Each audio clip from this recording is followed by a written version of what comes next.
Good afternoon, I'm Daddy Son, head teacher at Chauncy School. I missed doing a video at Christmas, so I'm going to do one today in the end of January to update you on all sorts of things that are happening and give you information on a couple of days when your child will probably not be taught next week.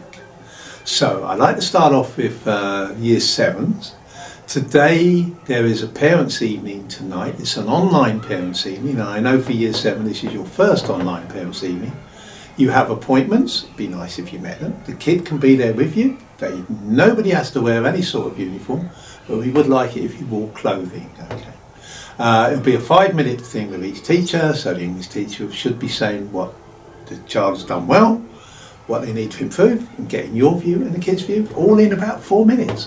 There is a warning after 4 minutes, which means that the session will end at 5 minutes. Okay, so that's today.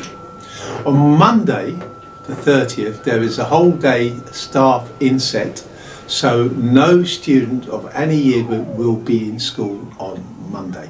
It's really important that we keep learning how to do things better and better. We do, and we will, and the teachers and the TAs and everybody is committed to getting better and better. And given that our results are good already and getting better all the time, that's good for your kids. If we teach better, they'll learn better, they'll be safer, happier and successful. Now next Wednesday there is a strike by members of the National Education Union. 64 of our teachers out of 80 will be losing their pay and going on strike. I'll end the video by telling you a little bit about what this is about. It is about pay and conditions. But anyway, the most important thing for you to know is that next Wednesday, teachers like bus drivers, binmen, driving instructors, the DVLA, nurses, ambulance drivers, airport border control and so on, are striking, withdrawing their labour, not being paid, and we will not be open for students. No students. Those teachers and non-teachers that are not in the trade union will be in work, and therefore your child may be having an online lesson by one of the teachers who isn't breaking the strike. They are in a different union, and we are not allowed, like I'm not allowed, to go on strike in support of another union. My union, I voted for a strike, my management team voted for a strike, but there weren't enough of us in the head teachers union to mean that we could join the action. So, next Wednesday, your children will or will not be having Zoom lessons. I'm sorry about the disruption, but there's a very good reason for it, which I'll go on to. Whilst talking about what's not happening, some of the great stuff I'm seeing at the moment in the sports, the basketball, the football, there was a swimming gala at the weekend, there was an athletics meet yesterday afternoon and evening. And one of the nicest things, two of the nicest things, one, there used to be a tradition at Chauncy of the boys going one goal behind in football and then sulking and moaning. Now they go a goal behind and they just get on with it and come back and win. We're winning in virtually every year group, virtually all the time, which is great. Also, Mr. Kendall in his football, he had 18 boys on the pitch last week. Maybe that's why we won. Well, maybe there were 11 at the time, but he had 7 subs. The basketball, they had 5 subs, and they all played. So that's really, really good. Next week, on Tuesday of next week and Thursday of next week, so interrupted by the strike day, we've got our school performance, Shrek. I haven't got the lead role. I think Mr. Walton's probably got the lead role, but he won't be turning up.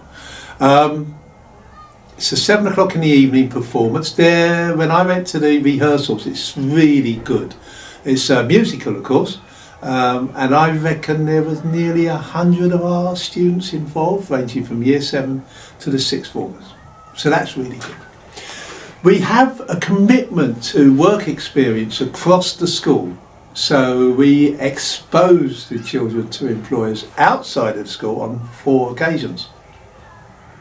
Year 8 and Year 9 have a single day. It used to be called Take Our Daughters to Work Day, then it became Take Our Children to Work Day, and then it became work shadowing. So year 8 and 9, their day is the 23rd of March. And the idea is that you, if you've got a job, you try and get your employer to take them with you for the day. If it's an uncle or something like that, that's fine. Sian, sian.newman@chauncy.org.uk for any further information and to let us know where your kid's going. On that day, the 23rd of March, there will be loads and loads of students out. We won't be doing proper lessons. We will be combining classes and doing good lessons, but they won't be the normal flow of their curriculum. Year 10, the reason I'm telling you about this is that Year 10 have got a week of work shadowing, work experience, which again parents are asked to find. That's on the 6th to the 10th of March. Any employer that says they are not insured for a 16-year-old might be well advised to check, because I introduced work experience to a school 30 years ago and I introduced it here, and I can tell you that I've never found an employer who is insured for any workers that isn't insured for young people doing work experience. I've heard a story that some parents are thinking, well, I won't send them on work experience because they can go to school and they can have their proper lessons. Won't be. We cannot go around visiting people on their work placements and doing the paperwork and talking to the employers and teach lessons at the same time. So again, those very few students that haven't got a work placement will be in school in a collapsed class, and we'll do our best to teach them something very, very important in education, or maybe about the world of work. So please, don't think that we're that there's an option here. Work experience is for everybody. It's a great experience. In many ways it shows the kids what they might want to do, what it's like to be treated a little bit like an adult, about the rigours of work, that you turn up on time and you do what you're told at certain times. And also it's aspirational, it leads to ambition. Sometimes that ambition is, I don't want to do this, I want to do something else, I'm going to work hard for it.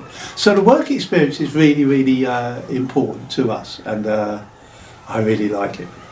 Now, keeping on with this, Year 11, their mocks are between the 6th and the 24th of February. There's a half term in the middle.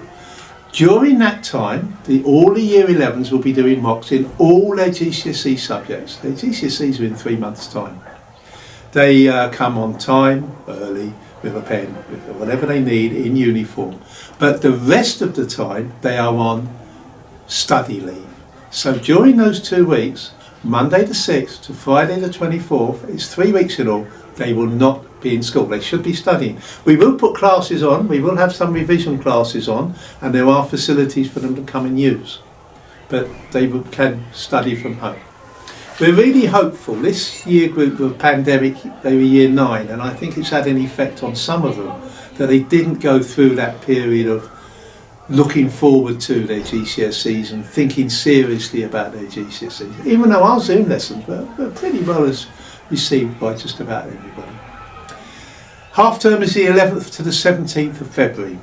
So that's where we got in the next sort of 3 weeks. Quite a lot going on, from work experience, work shadowing, school production, loads of sports, a strike day, an inset day, and holidays and examinations. Now, I'm told that if I say anything against the Conservative government in a classroom, I should be sacked. So, in the last 12 years of this government, teachers' pay has gone down by 20%. So has nurses, so has ambulancemen, so has post office workers, so has DVLA, so has civil servants, so did barristers, and so on and so forth. Public service workers have had a 3.2% pay rise in the last year, private was 7.2. Okay, so the pay is one issue. But our teachers aren't necessarily going on strike about pay, and nor was I, or Steve Walton, or Di Carey, or Craig Burnett, nor were we considering voting to go on strike for our pay. I get really well paid. Look up the governor's minutes, you'll find that. We are an outstanding school, we are a happy school. We train all our maths teachers, we've trained most of the people that have worked here in the last 10 years have trained here. However, Also in the last 10 years, and I'll be pedantic about this, 10 years ago this government failed its target on teacher recruitment. And they failed it 9 years ago, 8 years ago, 7 years ago, 6 years ago, 5 years. They failed it 4 years ago, 3 years ago, 2 years ago, and last year. And they're failing it this year. Which means the number of people applying for jobs in teaching, the number of training places has been reduced, the number of people applying for jobs in teaching has shrunk. And this school, where we're so popular that we're taking 273 kids in the year group, and we need to expand our teaching staff, and we have a superb teaching staff. We need a maths teacher for September at the moment, before anybody goes off and gets promoted, and our staff get promoted. We need at least one English teacher, one technology teacher, one information technology teacher, computer studies, before anybody goes off and moves to Scotland for a better quality of life, or just packs in teaching, which they don't from here. So we have got a dire teacher shortage. So their pay has been cut, but the people are saying that they're going on strike mainly to try and protect what we're trying to do in our schools, teaching your kids. Because our teachers, if they're a maths teacher, they could get 10 grand or more virtually anywhere. If they're an English teacher, similar. If they're a technology teacher, computer studies teachers, they can double their salary elsewhere. But they love what they're doing. We love what we're doing, and we're doing it pretty well. The other aspect that they're concerned about, our money into the school has been cut in each of the last 12 years. The government say they're putting 2.2 million into their education this year. That's £170,000 coming here. They didn't fund the pay rise, which amounted to £350,000. As everything goes up in price, everything we do goes up in price. Our electricity bill, our energy bills are going from £80,000 a year to £400,000 a year. And we've got to find that money in the school. So the extra kids help, but we've been cut every year. So that's not about me being anti the Conservative government. That's me commenting on why education has been run down nationally, why there are fewer teachers nationally, and therefore why there are fewer opportunities for your children to get the education that they need and deserve, and that you need and deserve for your children. So, am I in favour of the strike? You bet I am. Thanks for listening. I hope I've been concise in everything other than the reasons for striking, and I can assure you we're all trying our best to keep your kids safe, to have them happy, and to have them leaving us successful in whatever way that may be. Thanks very much.